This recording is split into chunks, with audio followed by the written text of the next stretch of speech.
Can I leave you to tidy everything away, all right? Yes. Miss Trent, you're indecent assault at Knightsbridge tomorrow, you know, not before 2:30. Thanks, Henry. I'll read the brief tonight. No, you won't, Philly. Won't I? No, tonight's the opera. I told you.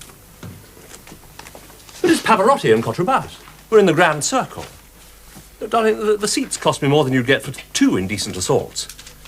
Do be sensible. You can read the brief in the morning. No thanks. I believe in preparation. Good night, Diane. Good night, Mister. Philly, you don't need any preparation. Not for an indecent assault. I can put up with almost everything about you, Claude.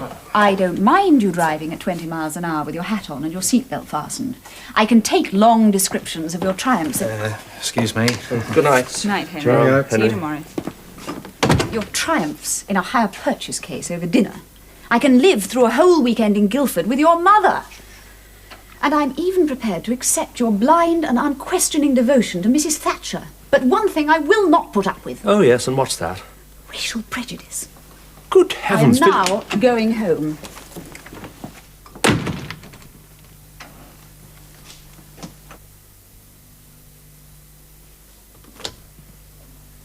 Rumpole, I'm prosecuting you in this race relations case. Philip de Tram's my junior. Oh, sounds a formidable combination. I wonder if we could have a word in private. I have no secrets from my learned pupil. All the same, if you gentlemen will permit, I'll take this for typing. All right, old lad. Thank you. Hey, Rumpole, I was talking to old Keith from the Lord Chancellor's office the other day. And, oh, yeah? And, he was saying he was rather surprised that you, of all people, were defending this wretched fascist beast. I defend murderers. Doesn't mean to say I approve of murder. No. But, politically, I was thinking. The time may come, Rumpole, when you may wish to subside gently onto the circuit bench. Rumpole, a circus judge. Ha, ha, ha. It's just that it's not the sort of job the Lord Chancellor's office hands out to chaps who stand up for fascists. Oh, really? I'm afraid so, Rumpole. I mean, I don't know what your pension scheme is. You're not getting any younger, you know. My pension scheme is about as non-existent as your friend old Keith's knowledge of Monsieur Arouet. Voltaire. Right. You remember what he said? I disagree with everything you say, but will defend to the death your right to say it.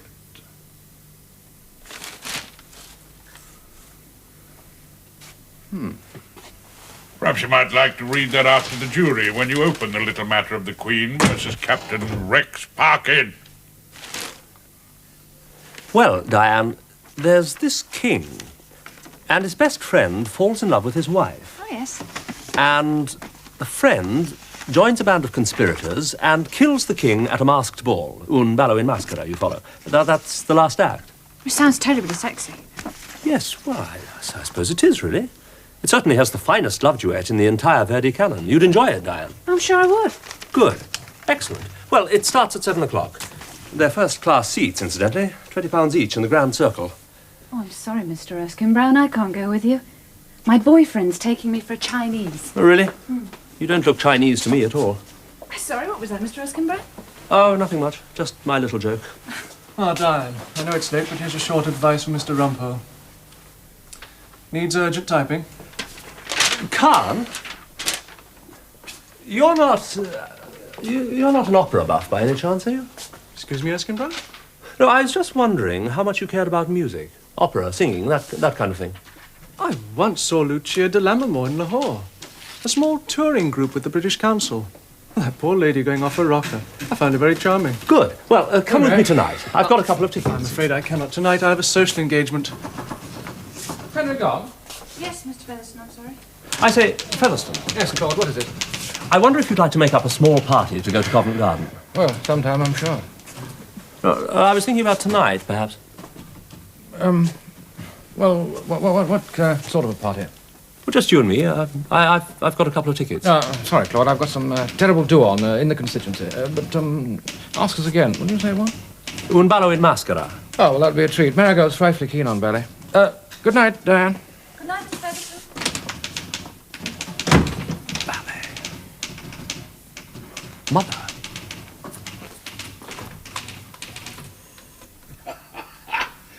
Ah, yes, that was old Judge Darcy. Ah, there we are. Judge Darcy was a most exquisite judge. He always used to adjourn at 11:30 for a glass of dry sherry and a nibble of biscuit. There we are. Well, these two chaps have been caught misbehaving themselves under Waterloo Bridge. And when he was sentencing them, the exquisite Judge Darcy said, "You two men have done an abominable act, the most disgusting and horrible act. But what is worse, you chose to do it under one of the most beautiful bridges in London." Rumpo. I didn't realise. Can you eat beef? Oh, of course he can, Hilda. What do you think? You think it's a reincarnation of his grandmother? It's perfectly all right, old boy.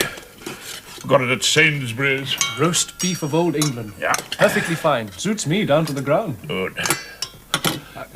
Oh, come on. If you're going to undertake a career at the bar, you must be introduced to the delights of Chateau Fleet Street. Well then, just a snifter. All right. That's fine. There. Hilda. Thank you. Oh, Hilda, really? What are you doing? You're turning this room into the hothouse. Don't you find it very cold in England, Mr. Khan? No, I assure you it is much, much colder in the Punjab in the winter. Punjab, isn't that... wasn't your Aunt Fran in the Punjab, Hilda? Oh, that was in the old days, you know. The British Raj. Ah, yes, all gone now, eh? Much to the regret of our client, Captain Rex Parkin. Lo, all our pomp of yesterday is one with Nineveh and Tyre. My uncle was a district railway officer, Percy Whiston. I don't know whether you ever met him. Well, rather before my time, I'm afraid, Mrs. Rumpole. All the same, we had some sensible fellows in the government then. Not these silly asses we get today. Oh, do you really think so? Well, at least they're your own silly asses, isn't that the point? Oh, yes. But they make us blush sometimes. Well, here's to your future at the bar. How can I go wrong with such a distinguished teacher as Mr. Horace Rumpole? Ah, no mister. Just Rumpole, old Darlet. Old legal tradition. You think he's a distinguished teacher? Oh, gosh, yes, Mrs. Rumpole. Your husband's bound to end up seated on the bench, at least at circuit judge level. Oh, Rumpole, do you hear that? Circus judge, never in a million years. I've been thinking, Mr. Thinking, Rumpole. If you would take a bit of prosecution work. That seems to be the path to the bench nowadays. Mr. Khan, that is exactly what I'm always telling you. I don't fancy the idea of people being locked up with their own chamber pots. Well, not for years on end, anyway. I wouldn't like to cross-examine them into it. I certainly wouldn't like to sentence them to it, either. Well, someone has to do it, Rumpole. That's what I always say, isn't it, Horace? Oh, somebody's got to clean out the sewers. As long as it's not me. You know, Mrs. Rumpole, I don't entirely agree with my learned pupil master. There are two dreadful Pakistani students in my digs, and I can swear they stole my transistor radio. Well, I'd send them inside double quick. Mr. Khan. Oh dear. I've forgotten the horseradish sauce. Silly me. Just wait there a minute. All right, Hilda, we're not going anywhere. Well, Khan, no doubt. Your future at the bar will hold no further terrors for you. Well, what do you mean, Rumpole? The Lord Chief, the Courts of Appeal, the House of Lords, the Uxbridge Magistrate, all be child's play for you, like shooting fish in a barrel. Now that you've dealt in so masterly a fashion with the Ayatollah. With who? She who must be obeyed. My wife. Well, I honestly think Mrs. Rumpole has a point, though. Oh? You should think in terms of judgeship in the years to come. Be a judge? Never in a million years. Oh, drink up.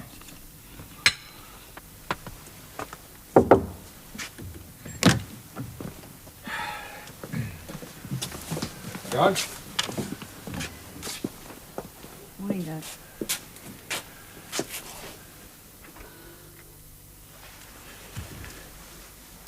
You are an O.B., Rumpel.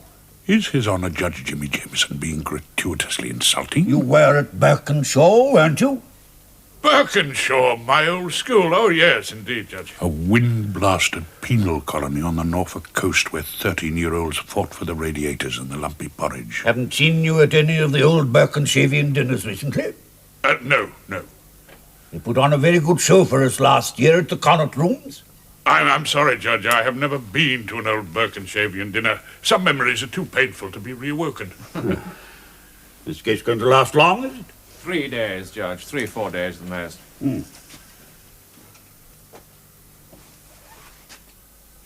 Now I remember. A small, pale, trembling child from Scotland with a chest protector. Incredibly mean with his duck. You agree, Rumpel?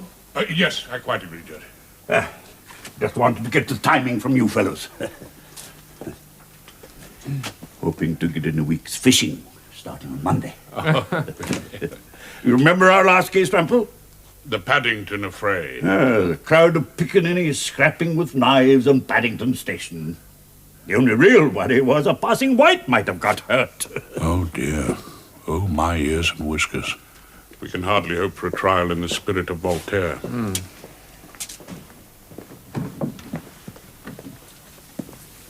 Now, Sergeant, this broken window in the grocery store. Yes, sir. You have no way of knowing whether the perpetrator of that act had heard my client's oration, have you?